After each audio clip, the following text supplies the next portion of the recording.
مندرجہ بالا آیات سے ظاہر ہوتا ہے کہ اگر اللہ چاہے تو وہ اپنی مخلوقات کو اپنا شریک ٹھہرانے والوں کو معاف بھی کر سکتا ہے یا سزا بھی دے سکتا ہے۔ ایسا کرنے والے درحقیقت جھوٹی باتیں گھڑ رہے ہیں، کیونکہ ظاہر حق یہ ہے کہ صرف ایک ہی معبود ہے۔ ان گھڑے ہوئے معبودوں کے آگے جھکنا اللہ کے خلاف ایک سنگین جرم ہے۔ جیسا کہ قرآن مجید سورۃ النساء آیت نمبر 48 میں بیان کیا گیا ہے۔ اللہ ہر دوسرے گناہ اور غلطی کو معاف کر سکتا ہے، لیکن جو کوئی اس کی مخلوقات کو اس کا شریک ٹھہرائے اسے ہرگز نہیں۔ بے شک اللہ اس بات کو ہرگز معاف نہیں کرتا کہ اس کے ساتھ کسی کو شریک ٹھہرایا جائے، اور اس کے سوا دوسرے گناہوں کو جس کے لیے چاہتا ہے معاف کر دیتا ہے، اور جس نے اللہ کے ساتھ کسی کو شریک ٹھہرایا اس نے بہت بڑا جرم کیا۔ اللہ کے سوا کوئی معبود نہیں۔ اسلام کی بنیاد یہ علم ہے کہ اللہ موجود ہے، اور اس بات کی سمجھ کہ اس کے سوا کوئی معبود نہیں۔ قرآن مجید جو اسلام کا الہی ماخذ ہے، اللہ ہمیں 2 تاریخ 163 میں بتاتا ہے کہ یہ دین کی سب سے عظیم بنیاد ہے۔ تمہارا معبود صرف ایک ہی معبود ہے، اس کے سوا کوئی عبادت کے لائق نہیں، وہ بڑا مہربان نہایت رحم کرنے والا ہے۔ بے شک صرف ایک ہی ذات مطلق ہے اور باقی سب کچھ اس کی مخلوق ہے۔ اللہ نے یہ کائنات بنائی جس میں ہم رہتے ہیں، اور اسے تخلیق کرنے سے پہلے کوئی مادی چیز موجود نہیں تھی۔ کوئی چیز جاندار ہو یا بے جان وجود میں نہیں لائی گئی تھی، سوائے مکمل خلا کے کچھ نہ تھا۔ جس لمحے کائنات تخلیق کی گئی، صرف اسی وقت زمان، مکان اور مادہ وجود میں آئے۔ انہیں ازلی اللہ نے پیدا کیا جو ان میں سے کسی کے بھی تابع نہیں۔ قرآن مجید کی ایک آیت 2 تاریخ 117 میں اللہ اپنے بارے میں فرماتا ہے کہ وہ کائنات کا بے عیب خالق ہے۔ وہی آسمانوں اور زمین کا موجد ہے۔ جب وہ کسی کام کا فیصلہ فرما لیتا ہے تو اسے صرف یہ کہہ دیتا ہے کہ ہو جا، اور وہ ہو جاتا ہے۔ اللہ ہر اس چیز کو پیدا کر رہا ہے جو اس لمحہ وقوع پذیر ہو رہی ہے، اور ہر لمحہ اللہ مسلسل ہر بارش کے قطرے کو جو گرتا ہے، ہر بچے کو جو پیدا ہوتا ہے، پتوں میں ہونے والے عمل ضیائی تالیس، فوٹو سنتھیسس کو، جاندار اجسام کے افعال کو، کہکشاؤں میں ستاروں کے مداروں کو، ہر اگتے ہوئے بیج کو، وہ سب کچھ جو ہم جانتے ہیں اور وہ سب کچھ جو ہم نہیں جانتے، تخلیق کر رہا ہے۔ کائنات کی ہر چیز چھوٹی ہو یا بڑی اس کے حکم کے مطابق کام کر رہی ہے۔ قرآن 27:64۔ وہی ہے جو مخلوقات کو پہلی بار پیدا کرتا ہے، پھر مرنے کے بعد دوبارہ پیدا کرے گا، اور تمہیں آسمان اور زمین سے رزق دیتا ہے۔ کیا اللہ کے سوا کوئی اور معبود ہے؟ فرما دیجئے اگر تم سچے ہو تو اپنی دلیل لاؤ۔ جاندار چیزوں کے خلیوں سے لے کر کائنات کے ستاروں تک تمام نظام حیرت انگیز نظم و ضبط میں موجود ہیں اور بے عیب طور پر کام کر رہے ہیں۔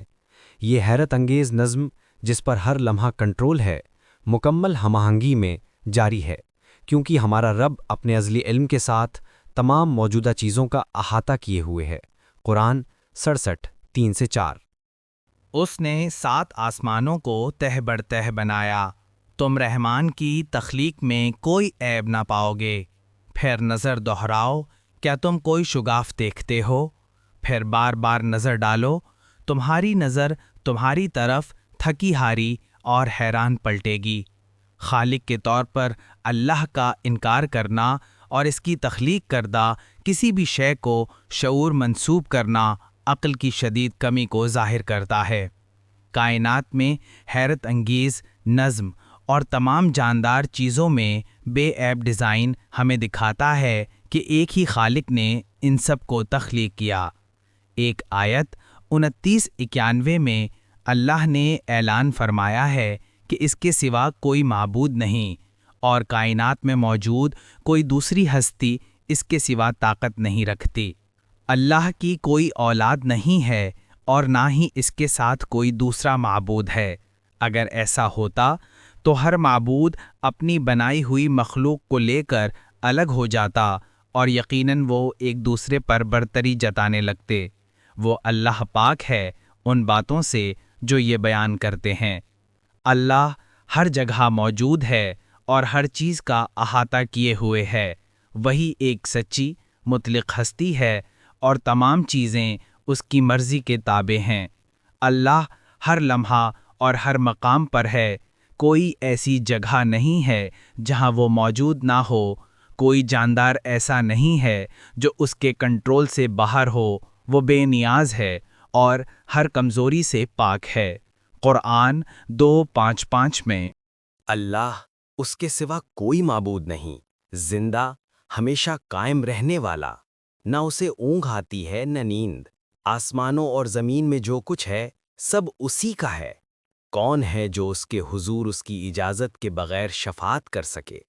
جو کچھ ان کے آگے ہے اور جو کچھ ان کے پیچھے ہے سب وہ جانتا ہے، اور وہ اس کے علم میں سے کسی چیز کا احاطہ نہیں کر سکتے مگر جو وہ چاہے۔ اس کی کرسی آسمانوں اور زمین کو گھیرے ہوئے ہے اور انہیں سنبھالنا اس پر بھاری نہیں، اور وہ بلند و بالا عظیم ہے۔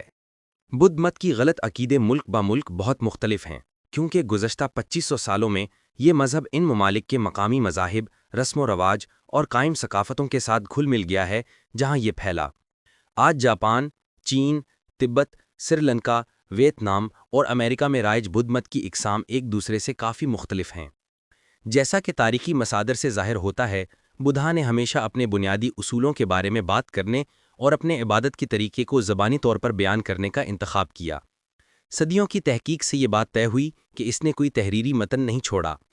بدھ مت کے ماننے والوں کا دعویٰ ہے کہ اس کے خطبات 400 سال تک نسل در نسل زبانی منتقل ہوتے رہے، یہاں تک کہ انہیں آخرکار پولی کینن میں جمع کر لیا گیا۔ تاہم بیشتر علماء کا خیال ہے کہ ان الفاظ کی اکثریت بدھا کے ہیں ہی نہیں، بلکہ صدیوں کے دوران ان میں اضافے ہوتے رہے، یہاں تک کہ وہ اپنی موجودہ شکل تک پہنچے۔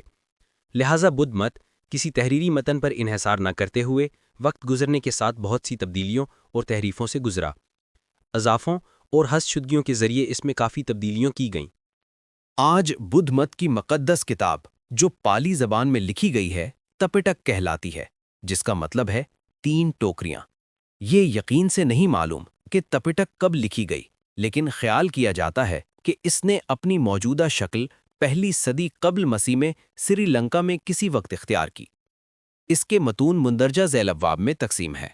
1 ونایا پٹک، یہ باب جس کا مطلب ہے نظم و ضبط کی ٹوکری، میں پجاریوں اور راہبوں سے متعلق قواعد اور ان پر کیسے عمل کیا جائے شامل ہیں۔ ان لوگوں سے متعلق کچھ معاملات بھی ہیں جو پجاری یا راہبائیں نہیں ہیں۔ 2 سود پٹک، اس جلد کا زیادہ تر حصہ ان تقریروں پر مشتمل ہے جن میں بدھا نے اپنے خیالات کی وضاحت کی۔ اس وجہ سے اس باب کو بیان کی ٹوکری کہا جاتا ہے۔ اس کے یہ الفاظ صدیوں سے منتقل ہوتے رہے اور دوسرے افسانوں اور جھوٹے عقیدوں میں گھل مل گئے۔ تو خلاصہ یہ ہے دوستو، ہمارا عقیدہ صاف اور واضح ہے، رب صرف ایک ہے، عبادت کا مستحق صرف وہی ہے، یہ کائنات کا ہر ذرہ اسی کی توحید کی گواہی دے رہا ہے، اور رب کا حکم بھی صاف ہے، وہ ہر گناہ معاف کر سکتا ہے مگر اپنے ساتھ کسی کو شریک ٹھہرانے کو ہرگز نہیں۔ یہ شرک ہے، اور یہی وہ واحد ناقابل معافی گناہ ہے جو انسان کو اس کے خالق سے ہمیشہ کے لیے جدا کر سکتا ہے۔ دوسرے مذاہب وقت کے ساتھ بگڑتے اور بدلتے رہے، لیکن اللہ کا دین یعنی اسلام اپنے اصل قرآن کے ساتھ محفوظ ہے۔ یہ ہم پر بہت بڑی ذمہ داری ہے۔ آئیے آج ہی سے اپنے عقیدے کو ہر قسم کے شرک سے پاک کریں۔ اپنی دعا، امید اور ڈر صرف اسی ایک اللہ کے لیے خاص کریں، اور اس سچائی کو نرمی اور محبت کے ساتھ دوسروں تک پہنچانے کا عزم کریں۔ ڈرو مت، وہی رب جو شرک کو معاف نہیں کرتا، وہی الرحمن الرحیم ہے۔ اسی کی طرف رجوع کریں اور اسی سے معافی مانگیں، وہ سب سے بڑا بخشنے والا ہے۔